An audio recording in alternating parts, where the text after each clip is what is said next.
Halo anak-anak semuanya, selamat pagi. Ya, nah hari ini kita berjumpa lagi di pembelajaran yang berikutnya ya. Nah, hari ini kita masuk ke pembelajaran yang kedua. Kemarin kita sudah belajar pembelajaran yang ke-1, tema 8, subtema 2. Hari ini kita akan masuk pembelajaran yang kedua ya, yaitu tentang pola lantai gerak tari. Nah, seperti biasa sebelum kita belajar, kita berdoa terlebih dahulu ya. Nah, kita siapkan diri untuk berdoa. Mari kita berdoa bersama-sama dalam nama Bapa dan Putra dan Roh Kudus. Amin. Bapa kami yang ada di surga, dimuliakanlah namamu, datanglah kerajaanmu, jadilah kehendakmu di atas bumi seperti di dalam surga. Berilah kami rezeki pada hari ini dan ampunilah kesalahan kami, seperti kami pun mengampuni yang bersalah pada kami, dan jangan masukkan kami ke dalam percobaan, tetapi bebaskanlah kami dari yang jahat. Amin. Dalam nama Bapa dan Putra dan Roh Kudus. Amin. Nah, anak-anak, tadi kita sudah selesai berdoa. Sekarang kita akan masuk ke materi yang pertama ya. Nah, di sini perubahan lingkungan mempengaruhi budaya, termasuk tarian. Tarian daerah berkembang mengikuti perubahan, namun perkembangan itu juga masih mengikuti aturan dasar tari, termasuk pola lantai. Nah, apakah yang dimaksud dengan pola lantai? Nah, di sini kita akan melihat bersama-sama apa itu pola lantai ya. Nah, lihatlah peragaan tari daerahmu, baik secara langsung maupun melalui rekaman video. Fokuslah untuk memperhatikan gerak penari. Nah, ini adalah contoh gerak tari ya. Nah, ini adalah gerak tari yang dilakukan berkelompok. Nanti anak-anak bisa mencari video tentang video penari ini ya, video tari, entah itu tari yang kelompok ataupun yang secara individu ya. Nanti anak-anak bisa cari di YouTube ya. Nah, kemudian di sini dan berdasarkan menggambar tadi ya, bagaimana formasi para penari saat melakukan gerak tari. Nah, tentu saja gerakan tari ini awalnya dinamakan dengan jogai, yang berarti gerakan melingkar melambangkan gerakan planet yang mengelilingi matahari. Nah, kemudian yang kedua, bagaimana arah hadap gerak penari selama peragaan tari. Nah, arah hadap penari adalah ke depan, ke samping kanan, dan ke samping kiri ya. Nah, bagaimana bentuk garis imajiner yang dilakukan penari selama melakukan gerak tari?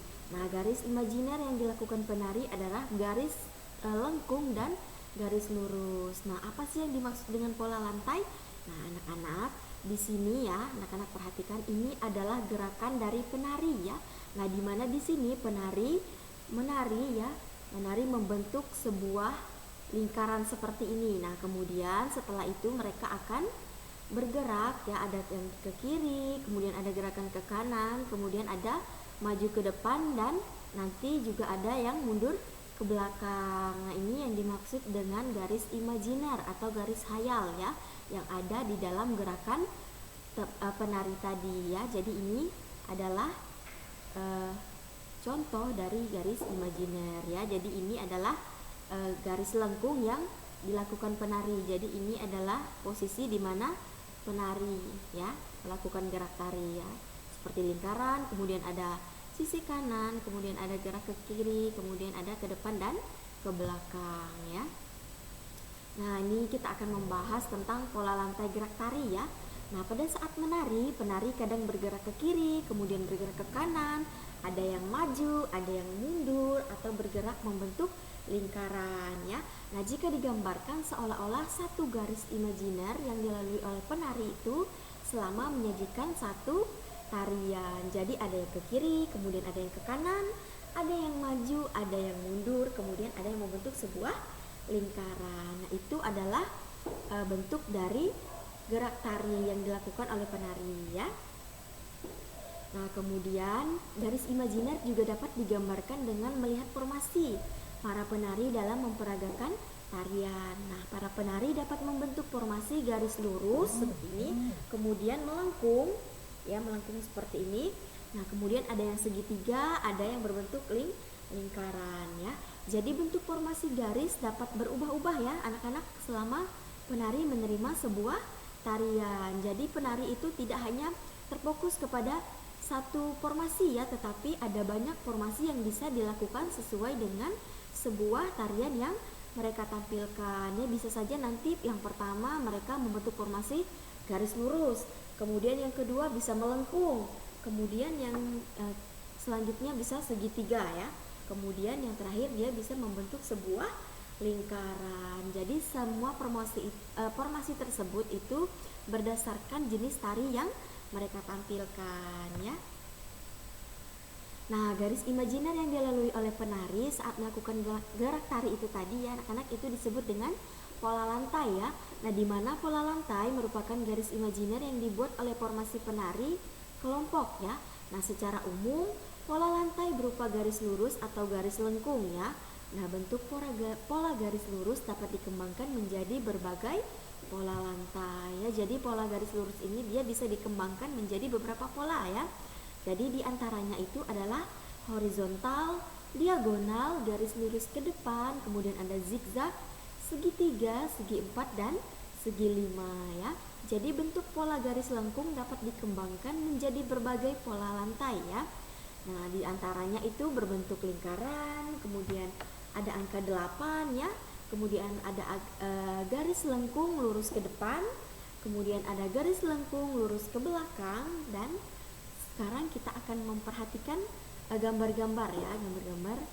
Nah, ini adalah bentuk dari pola lantai gerak tari yang dilalui penari ya. Nah, ini adalah bentuk formasi ya, pola lantai yang dilakukan oleh penari secara individu ya, bukan berkelompok, ini seperti ini.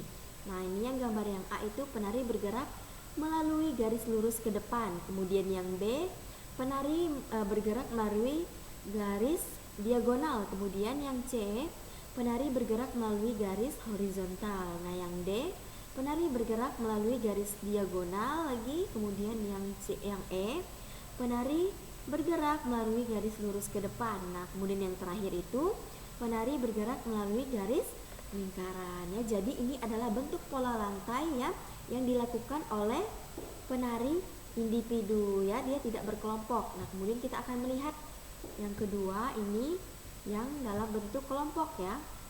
Nah, seperti ini. Ini adalah dalam bentuk kelompok ya. Bentuk pola lantai yang dibuat formasi penari itu sendiri. Nah, ini ya, titik-titik yang berwarna biru ini adalah penarinya, gambar-gambar penarinya. Kemudian jika dia lurus seperti ini atau miring seperti ini, dia disebut dengan formasi penari membentuk pola lantai diagonal. Kemudian yang seperti ini di mana penari yang pertama di depan, kemudian yang penari kedua ada di tengah, kemudian yang kedua ada di belakang, itu disebut dengan formasi membentuk pola lantai segi 5 ya. Kemudian jika dia lurus ke depan seperti ini, dia disebut dengan formasi pola lantai garis lurus ke depan ya. Kemudian yang selanjutnya jika dia seperti ini, maka dia disebut dengan pola lantai zigzag. Kemudian yang selanjutnya jika gambarnya seperti ini kurang lebih gambar B ya, seperti pola lantai segi 5, tetapi ini adalah pola lantai lingkaran ya. Kemudian yang terakhir ini adalah pola lantai diagonal ya. Jadi ini adalah bentuk formasi pola lantai yang dilakukan oleh penari berkelompok ya. Jadi ini adalah bentuk formasi yang berkelompok. Kemudian yang tadi itu adalah formasi yang individu ya. Oke. Nah, anak-anak, ini adalah contoh dari tari legong ya. Nah, kemudian yang selanjutnya ini adalah contoh tari saman ya. Jadi ada dua contoh tadi, ada tari legong, kemudian ada tari saman. Nah, nanti anak-anak bisa melihat ya, atau anak-anak bisa mencari bagaimana video ya, video dari tari legong, kemudian dari tari saman. Jadi tidak hanya melihat gambar saja ya, nanti anak-anak bisa melihat bagaimana contoh dari tari legong, kemudian bagaimana gerakan dari tari saman ya.